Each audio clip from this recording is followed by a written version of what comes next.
উদ্ভূত পরিস্থিতি নিয়ে আলোচনায় দলগুলোর সঙ্গে দ্বিতীয় দিনের বৈঠকে প্রধান উপদেষ্টা সরকারের দুর্বলতা নয়, কাজ ও উদ্দেশ্যকে বড় করে দেখার আহ্বান বিএনপির। মাইলস্টোন ট্র্যাজেডিতে বোনের পর ভাইয়ের মৃত্যু, নিহত বেড়ে ৩২, ৬ মরদেহের পরিচয় শনাক্তে ডিএনএ নমুনা দেওয়ার আহ্বান, নিস্তব্ধ ক্যাম্পাসে বিষাদের ছায়া। মাইলস্টোনের ঘটনায় শিক্ষা মন্ত্রণালয়ের গাফিলতি দেখছেন না উপদেষ্টা, সরকার সিদ্ধান্ত নিলে পদ আঁকড়ে থাকার ইচ্ছা নেই জানালেন সিআর আবরার। ডক্টর ইউনূসের স্বজনপ্রীতির বড় উদাহরণ স্বাস্থ্য উপদেষ্টা, পদত্যাগ চাইলেন হাসনাত। চাঁদপুরে এনসিপির শোকযাত্রায় মাইলস্টোন দুর্ঘটনার যথাযথ তদন্ত দাবি সার্জিসের। এবং নাটোরের বড়াইগ্রামে ট্রাক মাইক্রোবাস সংঘর্ষে প্রাণ গেল ৯ জনের, ৭ জন একই পরিবারের। বেপরোয়া গতির কারণে দুর্ঘটনা, পালিয়েছে চালক হেলপার। উদ্ভূত পরিস্থিতি নিয়ে আলোচনায় 10টি দলের সঙ্গে দ্বিতীয় দিনের মতো বৈঠক করেছেন প্রধান উপদেষ্টা। প্রধান উপদেষ্টার বাসভবন যমুনায় বিকাল ৩টা থেকে এ বৈঠক শুরু হয়। আমন্ত্রণ পেয়ে প্রধান উপদেষ্টার দপ্তরে বৈঠকে অংশ নেওয়া আমার বাংলাদেশ পার্টির চেয়ারম্যান মুজিবুর রহমান মঞ্জু গণমাধ্যমকে বলেন, মঙ্গলবার 4 দলের সঙ্গে বৈঠক হয়েছে, আজ আরও বেশ কটি দলকে বৈঠকের জন্য আমন্ত্রণ জানানো হয়। আলোচনার বিষয়ে মঞ্জুর বলেন, সাম্প্রতিক পরিস্থিতিতে ডক্টর ইউনূস মনে করেন রাজনৈতিক দলগুলোর অনৈক্যের কারণে ফ্যাসিবাদ সুযোগ নিচ্ছে। এর আগে মঙ্গলবার রাতে বিএনপি, বাংলাদেশ জামায়াত ইসলামী সহ 4টি দলের শীর্ষ নেতাদের সঙ্গে বৈঠক করেন প্রধান উপদেষ্টা। প্রধান উপদেষ্টার সঙ্গে বৈঠক শেষে যমুনার সামনে কথা বলছেন রাজনৈতিক দলের নেতারা। সরাসরি যাচ্ছে সেখানে। রাজনৈতিক দলগুলোর সাথে বৈঠক করা, সবাইকে আস্থার মধ্যে নেওয়া এবং আমরা বিচার সংস্কার এবং নির্বাচনের ব্যাপারে আপনার উচিত ছিল রাজনৈতিক দলগুলোর সঙ্গে আলাপ আলোচনা করে একটা আস্থা বিশ্বাসের সম্পর্কটা তৈরি করা। সেই কাজটা বাস্তবে সরকার করতে ব্যর্থ হয়েছে। যত দিন যাচ্ছে দেশে একটা অনাকাঙ্ক্ষিত একটা পরিস্থিতি তৈরি হচ্ছে এবং আমরা লক্ষ্য করেছি এই সরকার বাংলাদেশের ইতিহাসে আমরা বলেছি আপনি সবচেয়ে জননন্দিত রাজনৈতিক দলগুলোর সবচেয়ে সমর্থিত মানুষের মধ্যে ধারণা তৈরি হয়েছে বর্তমান অন্তর্বর্তী সরকার সবচেয়ে দুর্বল সরকার, যে কারণে দেশে একটা আধা নৈরাজ্যিক অবস্থা ইতিমধ্যেই তৈরি হয়েছে। গোপালগঞ্জের যে অনাকাঙ্ক্ষিত ঘটনা, মাইলস্টোন স্কুল এবং কলেজে মর্মান্তিক যে সেখানে জেট বিমান বিধ্বস্ত হওয়াতে সেখানে যে প্রাণহানির ঘটনা হয়েছে এবং গতকালকে সচিবালয় কেন্দ্র করে তরুণ শিক্ষার্থীদের উপরে রাষ্ট্রীয় যে দমন নিপীড়ন চালানো হয়েছে, আমরা মনে করি এগুলো খুবই অনাকাঙ্ক্ষিত পরিস্থিতি। ধৈর্যের সাথে, পেশাদারি দক্ষতায় এবং সরকার অনেক বুদ্ধিমত্তার সাথে এই পরিস্থিতি মোকাবেলা করাটা সম্ভব ছিল। আমরা নির্দিষ্ট করে বলেছি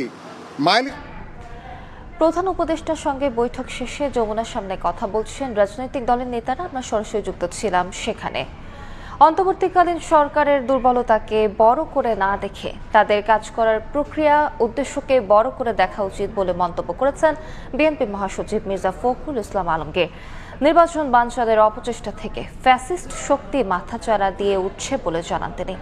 এদিকে বিগত দিনে অর্থনীতি লুটেরাদের হাতে তুলে দেওয়া হয়েছিল বলে মন্তব্য করেন বিএনপি নেতা আমির খসরু মাহমুদ চৌধুরী।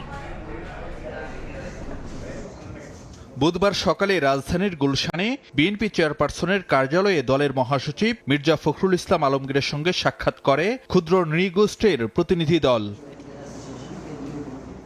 সাক্ষাৎ শেষে বিএনপি মহাসচিব সাংবাদিকদের বলেন, অন্তর্বর্তী সরকারের দুর্বলতাকে নয় বরং তাদের সদিচ্ছাকে বড় করে দেখা উচিত। ফেব্রুয়ারিতে ভোটের বিষয়ে আশাবাদী মির্জা ফখরুল মনে করেন নির্বাচন নিয়ে সঠিক পথে এগোচ্ছে অন্তর্বর্তী সরকার।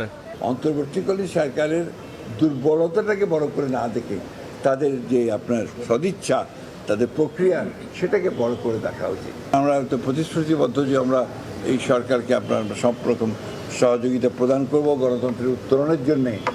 যা কিছুই করা দরকার আমরা সেই কাজগুলো আমরা করব।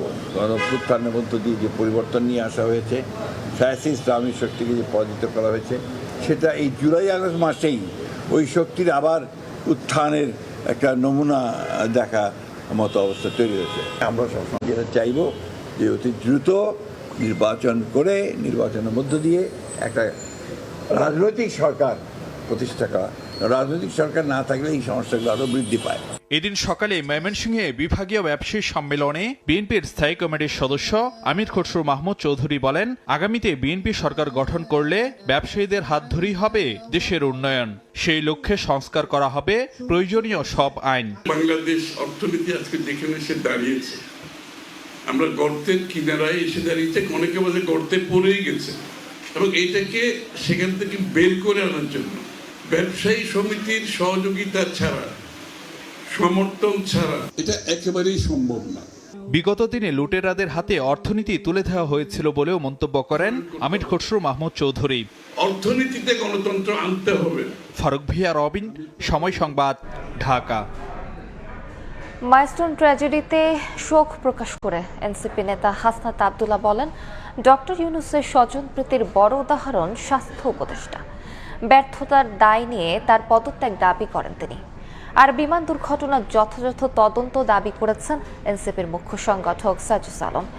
দেশ করতে জুলাই পদযাত্রা কর্মসূচির অংশ হিসেবে দুপুরে চাঁদপুরে কালো পতাকা নিয়ে শোক মিছিল করে দলটি। জন আকাঙ্ক্ষা জানতে এনসিপির দেশ করতে জুলাই পদযাত্রা বুধবার পৌঁছায় চাঁদপুরে। মাইলস্টোন স্কুল অ্যান্ড কলেজে বিমান বিধ্বস্তের ঘটনায় শহরের সার্কিট হাউস থেকে কালো পতাকা নিয়ে জাতীয় নাগরিক পার্টির শোক মিছিলে যোগ দেন দলের কেন্দ্রীয় ও স্থানীয় নেতাকর্মীরা। পরে মিছিলটি শহরের বাসস্ট্যান্ড এলাকায় সমাবেশস্থলে গিয়ে শেষ হয়। এ সময় মাইলস্টোন ট্র্যাজেডিতে হতাহতের ঘটনায় ব্যর্থতার দায় নিয়ে স্বাস্থ্য উপদেষ্টার পদত্যাগ দাবি করে দক্ষিণাঞ্চলের মুখ্য সংগঠক হাসনাত আব্দুল্লাহ বলেন, ডক্টর ইউনূসের স্বজনপ্রীতির বড় উদাহরণ স্বাস্থ্য উপদেষ্টা। এর দায়ভার এই বাহিনীকে অবশ্যই দিতে হবে। ডক্টর মোহাম্মদ ইউনূসের স্বজনপ্রীতির সবচেয়ে বড় এক্সাম্পল হচ্ছে স্বাস্থ্য উপদেষ্টা। এই স্বাস্থ্য উপদেষ্টার অনীতিবিলম্বে এই জনগণের যে টাকা পয়সা নিয়ে বেতন দিছে সেগুলো রাষ্ট্রভার কুষাগারে জমা দিয়ে অনীতিবিলম্বে পদত্যাগ করা উচিত। এই ঘটনার সুষ্ঠু তদন্ত দাবি করে মুখ্য সংগঠক সাজিস আলম বলেন, লোক দেখানোর জন্য গতানুগতিক তদন্ত চায় না এনসিপি।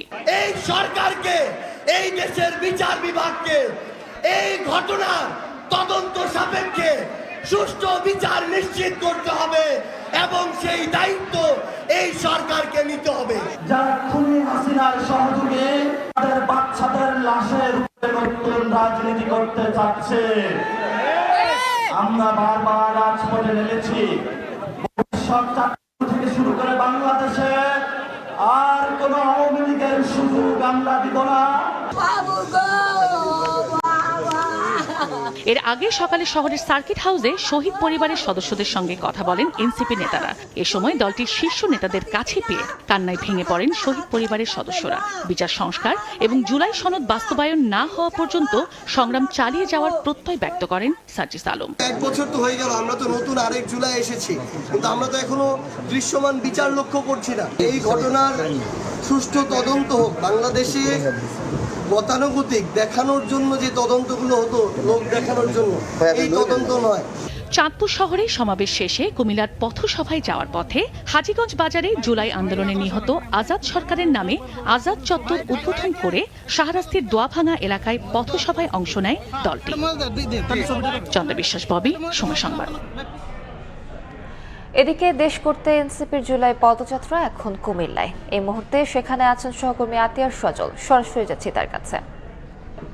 আমরা এই মুহূর্তে রয়েছি কুমিল্লা শহরের যে টমসন ব্রিজ, সেই টমসন ব্রিজ এলাকায়, যেখানে এনসিপি নেতাকর্মীরা দেখতে পাচ্ছেন যে ইতিমধ্যে তাদের গাড়ি বহর প্রবেশ করেছে। তারা এখন এখান থেকে পদযাত্রা করে যাবেন টাউন হলে। সেখানে তাদের জনসভা বা যেখানে তাদের সভাটি হওয়ার কথা সেখানে তারা যাবেন। এর আগে যদি আপনাকে বলি, আজ সারাদিন সকাল থেকেই কিন্তু তাদের কর্মসূচি যে ছিল সেটি চাঁদপুরের, সেখানে কিন্তু তারা শহীদ পরিবারের সাথে, সেখানকার একটি শহীদ পরিবারের সাথে কথা বলেছেন। সকালে সার্কিট হাউসে কথা বলে তারা সেখানে একটি শোক রেলি করে চলে গেছেন। ছাত্ররা সেখানে বাস স্ট্যান্ড এলাকায় জনসভা ছিল, সেখানে বক্তব্য দিয়েছেন। সেখানে সভা শেষ করে তারা পথিমধ্যে হাজীগঞ্জ একটি শহীদ চত্বর উদ্বোধন করেছেন এবং আরো একটি জায়গায় পথসভা করেছেন। সর্বশেষ তারা দুপুরে কিছুটা বিরতি নিয়ে এখন কিছুক্ষণ আগে মানে এইমাত্রই তারা কুমিল্লা শহরে প্রবেশ করেছেন। এখান থেকে একটি পদযাত্রা নিয়ে টাউন হলে যাবেন, সেখানে তাদের জনসভায় অংশগ্রহণ করে বক্তব্য রাখবেন এবং সব মিলে কিন্তু শাহরিয়ার আলম, আসাদ আব্দুল্লাহ থেকে শুরু করে এখানে কিন্তু নাসিরুদ্দিন পাটোয়ারি, তারা এখানে এই বহরে রয়েছেন এবং তারা আজ সারাদিন বিভিন্ন কর্মসূচি তারা করছেন। আপনাকে যদি বলি যে তারা যেটা বলছেন, আজকে বেশ কিছু কথা বলেছেন। তার মধ্যে বলছেন যে শহীদদের যে রক্ত তা যেন বৃথা না যায় এবং তাদের যে সংস্কার থেকে শুরু করে এবং যে রাজনৈতিক মতাদর্শ বা দলের নাম ভিন্ন হলো, তারা বলছেন যে বিভিন্ন ক্রাইসিসে কিন্তু এদেশের মানুষ বা তারা কিন্তু এক পথে আছেন, যাতে করে পুনরায় স্বৈরাচার এদেশে প্রতিষ্ঠিত না হতে পারে। এই জন্য তারা এক লাইনে এক স্লোগানে হাঁটবেন বলে মনে করছেন, বাবা সেই কথাটাই বারবার বলছেন। এই ছিল আমার কাছে এখানকার এনসিপির যে কার্যক্রম তার সব শেষ।